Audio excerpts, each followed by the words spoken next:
alhamdulillah rabbil alamin. Ẹgbọ́n nǹkan tí anabi wa Muhammad ẹ̀kọ́ tí anabi kọ́ wa tó dẹ̀ fẹ́ fi yé wa ìmọ́lẹ̀ tá anabi fẹ́ tàn fèmí àti ẹni pa tó ń pè ládùúrà ẹgbọ́n lálẹ́. Àkọ́kọ́ anabi wa Muhammad siratal mustaqim sallallahu alayhi wa sallam anabi ní inna duwaha anabi ní dájúdájú àdúrà tí orí yẹn yanfa'u mimman nazala wa mimma lam yanzal anabi ló sọ bẹ́ẹ̀. Anabi ní inna duwaha dájúdájú àdúrà tó rí yẹn o àdúrà tí wò kákún yẹn tó ní ti sú ẹ àdúrà tó gbé jù lẹ̀ lára àrùn tó ní òní kí àdúrà tó gbé jù lẹ̀ lára ìjílóru tó ní òní ṣe àdúrà tó yàn fún ẹ pé lágbájá lọ ṣe 3 days prayer lọ ṣe 7 days prayer tó ní ohun rẹ lójú àti ṣe àdúrà tí wọ́n sọ yìí pé òròjú ti bà lọ́wọ́ rẹ àdúrà tí wọ́n sọ fún pé o ò ráyè láti ṣe àdúrà tí wọ́n sọ lé lórí pé kò sáyè fún ẹ láti sọ pé o fẹ́ jókòó ṣe nǹkan kan tẹ́tí kò gbàdúrà yẹn dáadáa. Ànábì wa Muhammad ní inna duwaha dájúdájú àdúrà tí ẹ rí yẹn o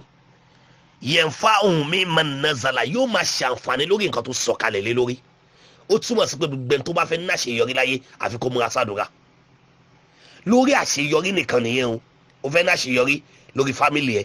o fẹ́ ní àṣeyọrí lórí ìjọ rẹ o fẹ́ ní àṣeyọrí lórí ìgbésí ayé ara rẹ o fẹ́ ní àṣeyọrí lórí kó o lóyún o fẹ́ ní àṣeyọrí lórí kó o bímọ o fẹ́ ní àṣeyọrí nídìí iṣẹ́ rẹ tó o fẹ́ jẹ́ kó ta gbógun tiẹ̀ o fẹ́ ní àṣeyọrí lórí bùkátà pé kí wọn náà bá ẹgbẹ́ pé o fẹ́ ní àṣeyọrí lórí ilé ayé tó wá káyé yẹ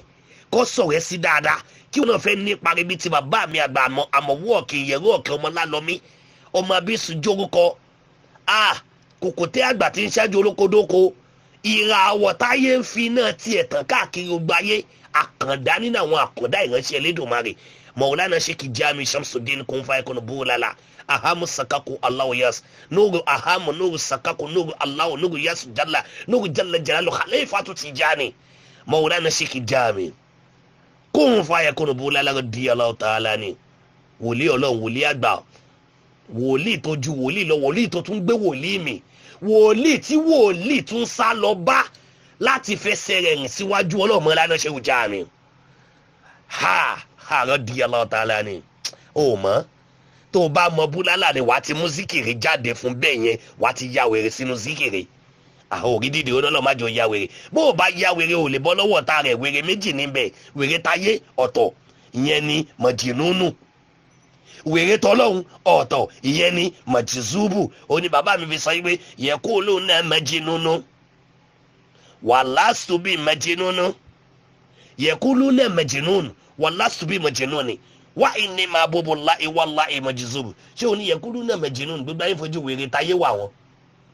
wàlá ìmọ̀jìzúbù wọn sì mọ́ pé àwọn kì í ṣe wèrè táyé pé wèrè tọ̀dọ̀ Ọlọ́run làwọn ẹni bá ya wèrè Ọlọ́run tó bá ranjú mọ́ nǹkan kan ṣe nǹkan tó ranjú mọ́ ó gbọ́ tó o bá bomi fẹ́yàn tó o sọ fún pé mú omi yìí pẹ̀lú ògo Ọlọ́run wọ́n á gbà síbi iṣẹ́ ìpadà lọ́la omi yẹn gbọ́dọ̀ di àṣẹ torí pé ihun tí wèrè tọ́lọ́run bá ṣe Ọlọ́run ló ṣe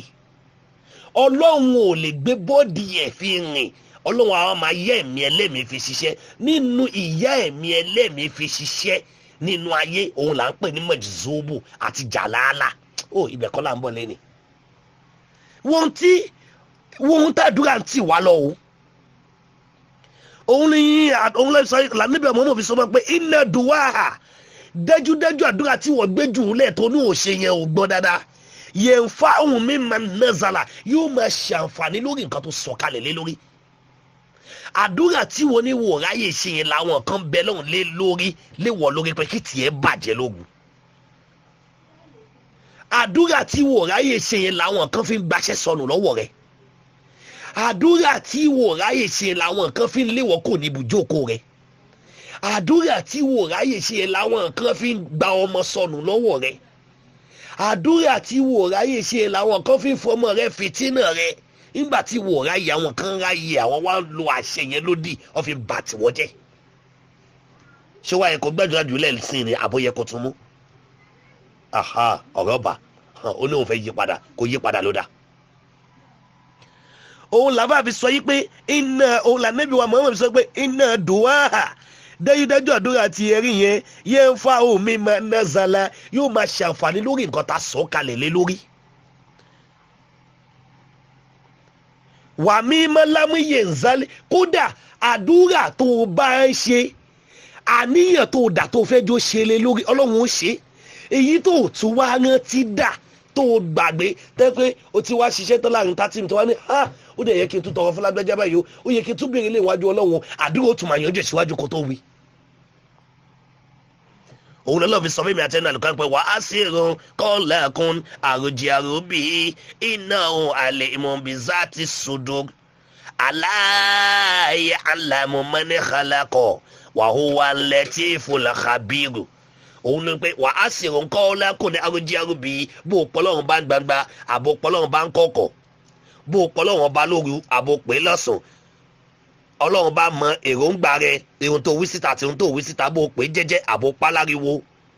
ọlọ́run bá ti mọ ohun tó fẹ́ wí síwájú kó tó wí ó kàn fẹ́ jẹ́ kó fẹ́nu rẹ sọ̀rọ̀ ni torí pé ọlọ́run bá ló mẹni tí ó ṣàánú òun ló mẹni tí ò ní ṣàánú ṣíwọ́n náà rí báyìí. ó túmọ̀ sí pé àdúrà tí wò mọ kádàrá rẹ̀ tí wò mọ sábàbí rẹ̀ là ń tún fún ẹyẹ o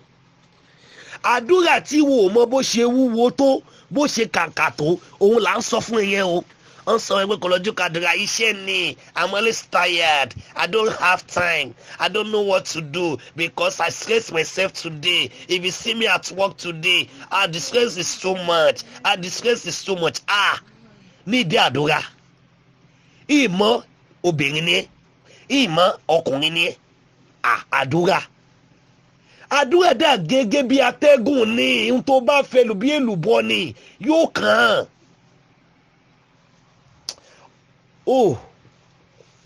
I will just advise you now that just get yourself prepared. Ready láti dúró ti àdúrà lọ́rùn. Torí gbọ́n ta Ànábì wa Muhammad ní sọ̀rọ̀ o. Ànábì fẹ́ kó èmi àti ẹlẹ́kọ̀ọ́ ká mọ pàtàkì àtọ́ láti ń bẹ látara àdúrà ṣíṣe. Àti wọnú wá sí o. Eléyìí kò dà gẹ́gẹ́ bí ìtanijí dìde. Ànábì ní inna duwaha dájúdájú àdúrà ṣíṣe kí wọ òbí kó máa bí ọlọ́run lórí ọmọ rẹ kí wọ bàbá kó máa ṣàdúrà pé kó náà ṣe yọrí lórí ẹbí rẹ kí wọ àáfà kó máa ṣàdúrà lórí àwọn ọmọ ọjọ́ rẹ kí wọ ọmọ ọjọ́ máa bí ọlọ́run lórí àáfà rẹ àti sọsárétì rẹ kí ayé dìde kẹ́ ẹ fọwọ́sowọ́pọ̀ kẹ́ máa ké pe Allah Allah Allah Allah la ilaha illallah la ilaha illallah la ilaha illallah hasbunallah hasbunallah ya jamiu ya jamiu ya jamiu ya jamiu ya jamiu ya kafi ya kafi ya kafi ya salam wa inna judana kun fayakun lahumul galibun wa inna judana kun fayakun kó máa wí àwọn gbólóhùn àdúrà astaghfirullah astaghfirullah astaghfirullah astaghfirullah Allah Allah àwọn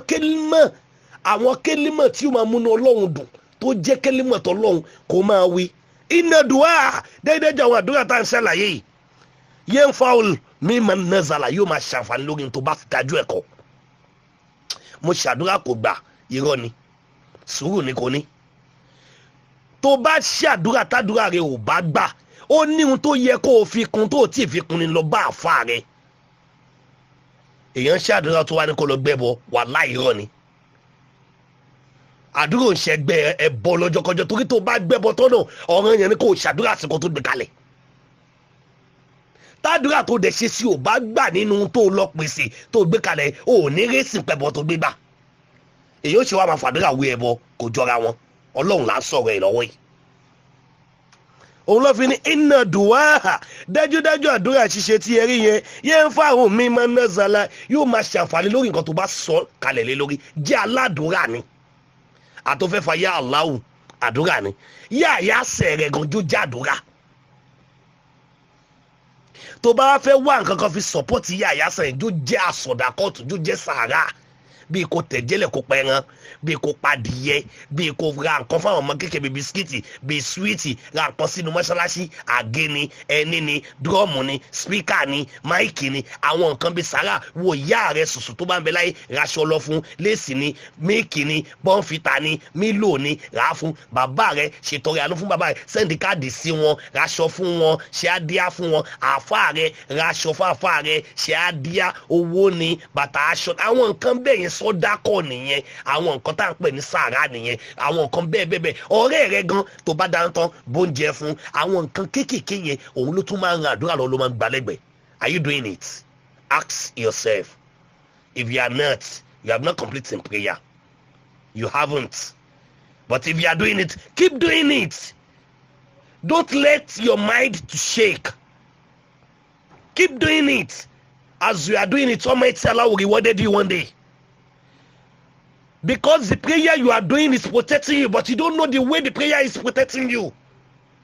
That is it. I'm telling you the facts. Have faith and believe in God.